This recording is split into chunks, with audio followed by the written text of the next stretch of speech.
Hello and welcome back to my studio. My name is Josephine. I'm a pattern maker and a garment technician in the fashion industry. I run the pattern brand Plan Patterns, as I'm sure you know by now.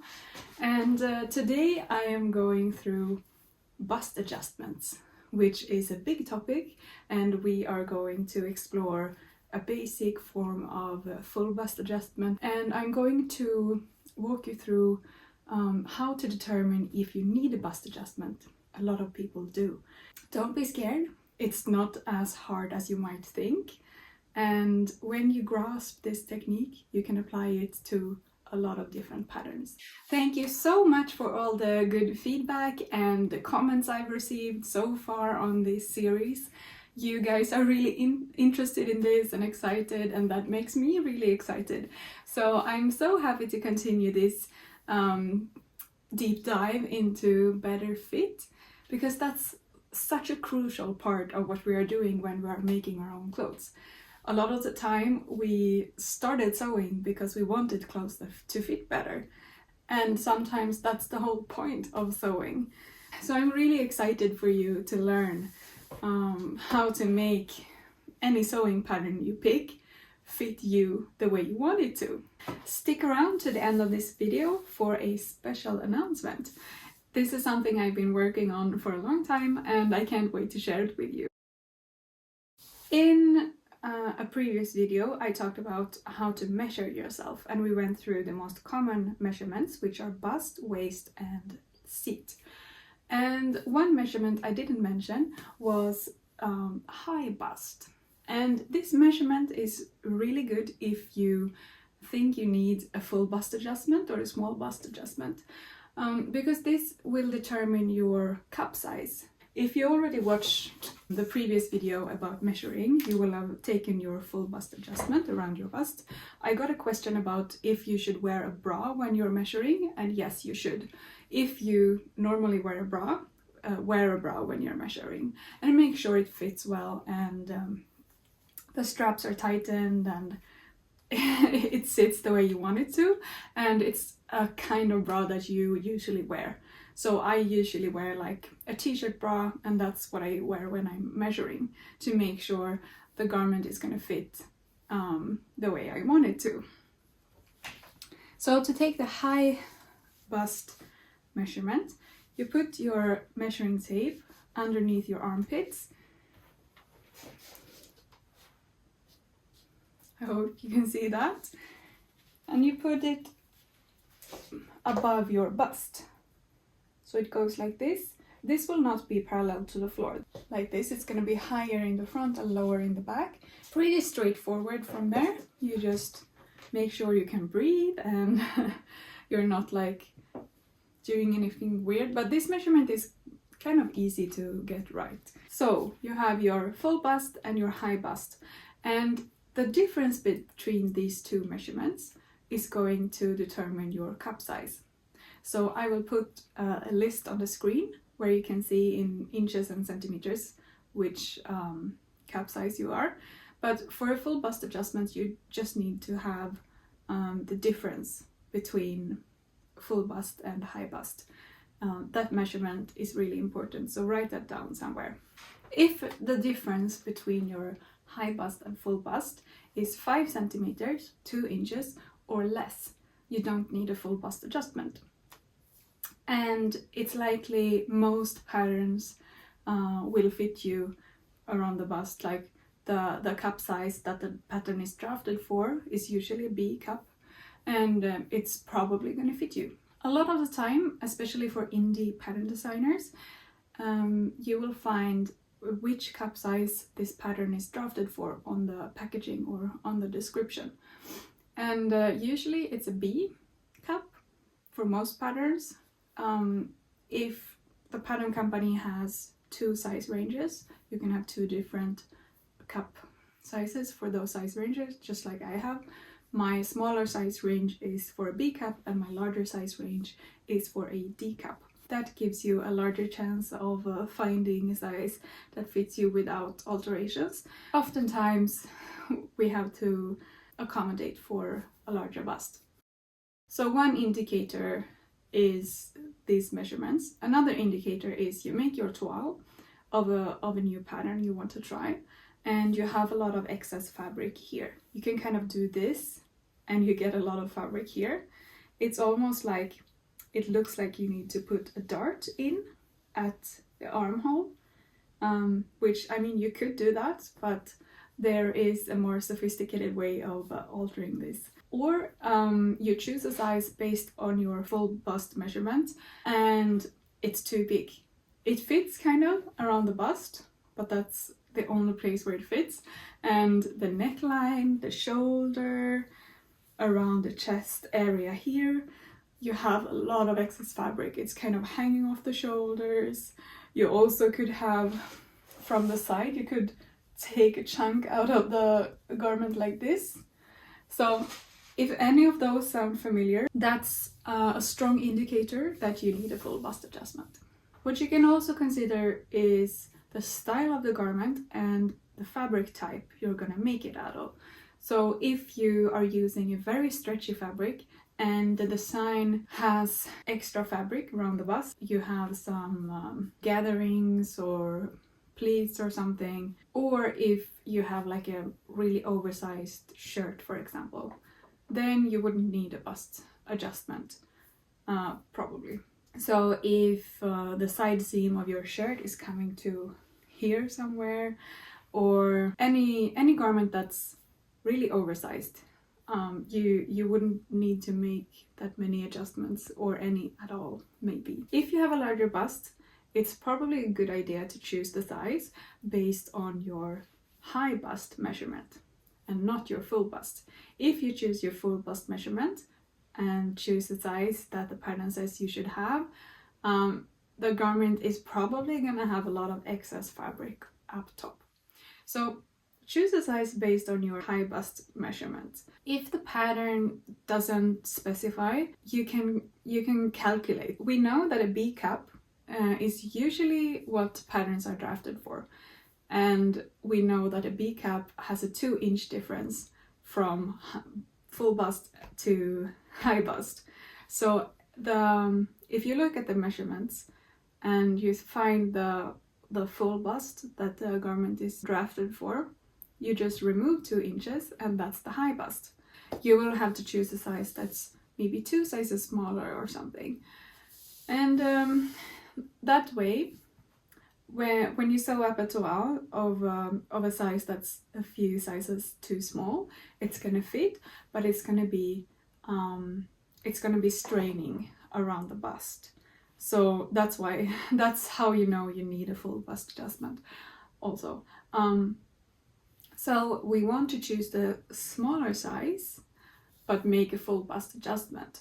And how large the adjustment is depends on your cup size.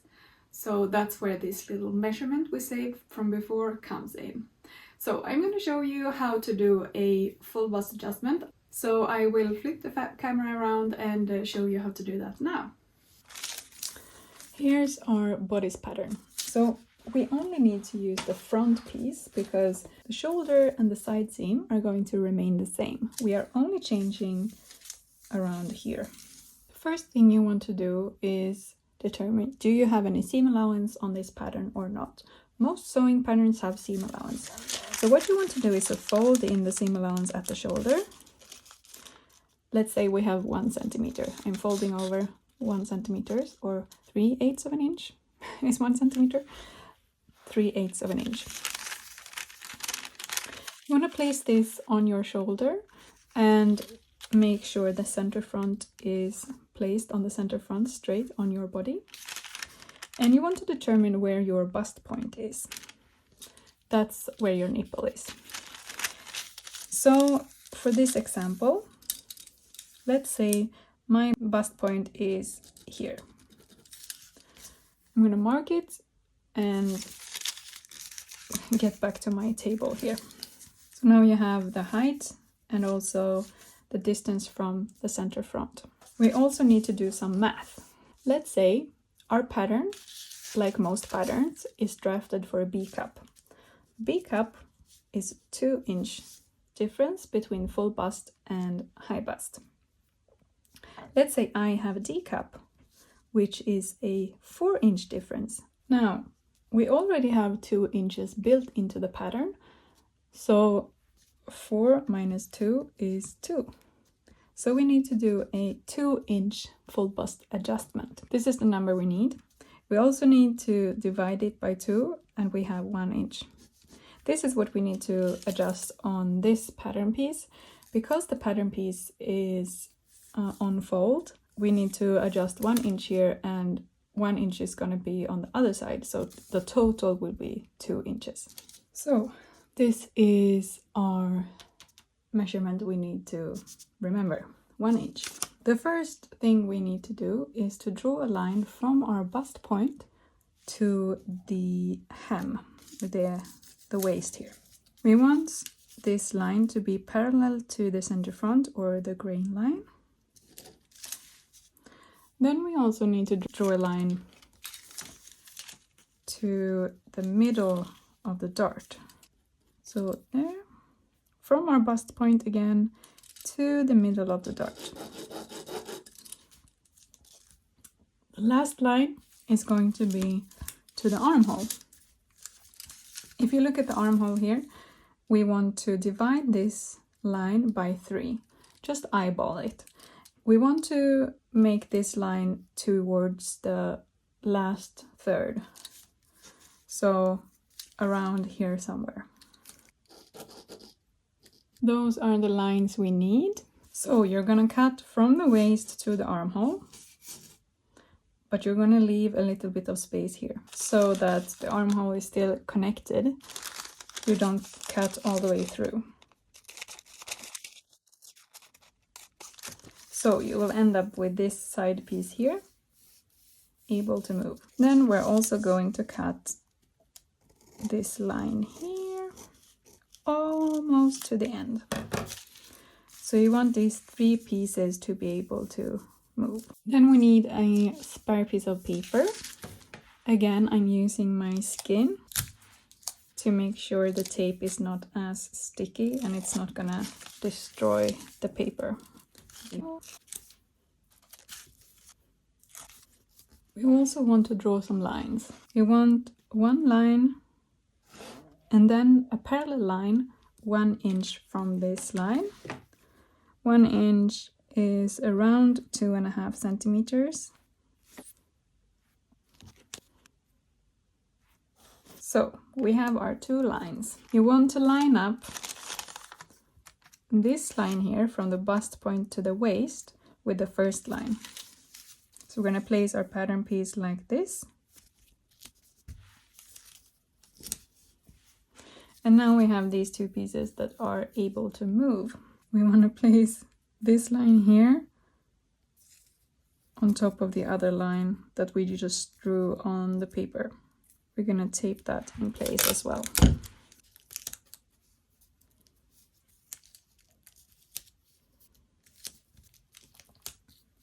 So, as you can see, we have not changed the length of the armhole, but we have changed the shape.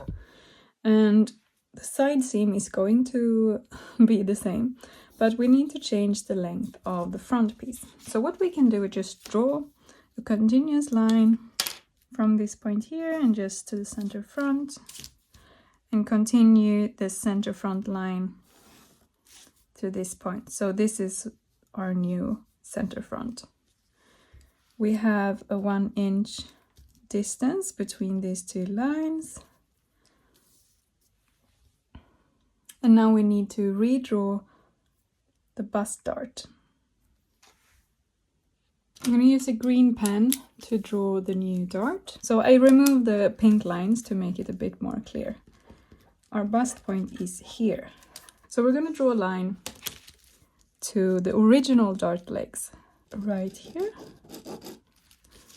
and also right here. So this is going to become our new dart. We usually want our darts to end a bit away from our bust. A general rule of thumb is 2 to 3 centimeters, so 1 inch. I'm gonna move it 2 centimeters So I want my bust point to be there, so the top of the dart tip.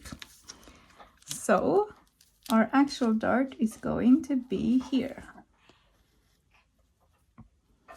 What you can do now is trace out the piece. So you put a piece of pattern paper on top and trace, or you can cut it out as it is right now. When you cut the dart, you want to fold it. So usually you want to fold the dart downwards. Most of the time anyway. But the dart is folded downwards towards the waist, and we're just gonna cut like this.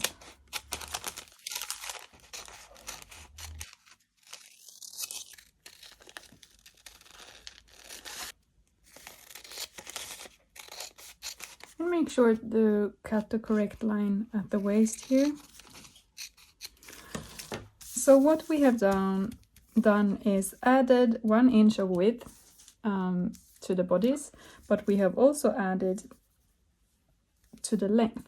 So when you have a larger bust, you will need more fabric from your shoulder to your waist to accommodate for that bust. You will notice that the side seam is exactly the same.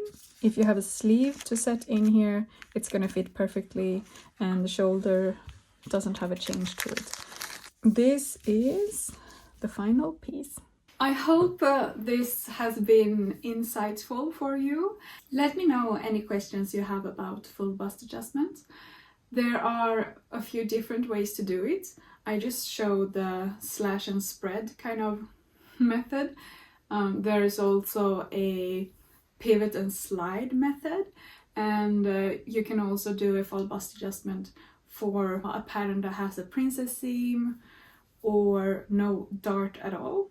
And you can also do it on a t-shirt pattern, like a jersey pattern. So there's a lot more to show you. If you want to continue to learn with me, I have this exciting announcement, and I'm so happy to be able to finally share this with you. In a few days' time, on Saturday, I'm going to be opening up enrollment to my first ever course.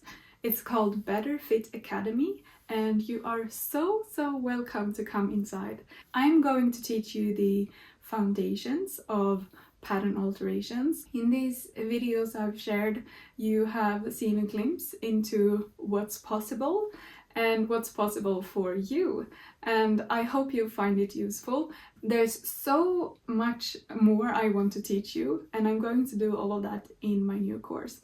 Better Fit Academy is going to be a 5-week course. You will learn the exact method I use. You will be able to work in a structured way with this method to determine which pattern alterations you need and how to actually make them. You will be able to apply this method to any pattern you want to try.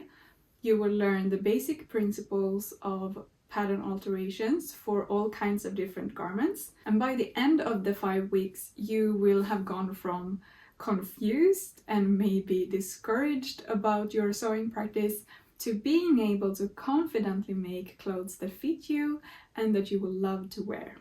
If this sounds interesting to you, stay tuned for Saturday, when I'm going to announce enrollment, and I'm going to tell you a lot more about what will be in the course and how it's structured and everything like that. I'm so excited, and I hope to see you inside.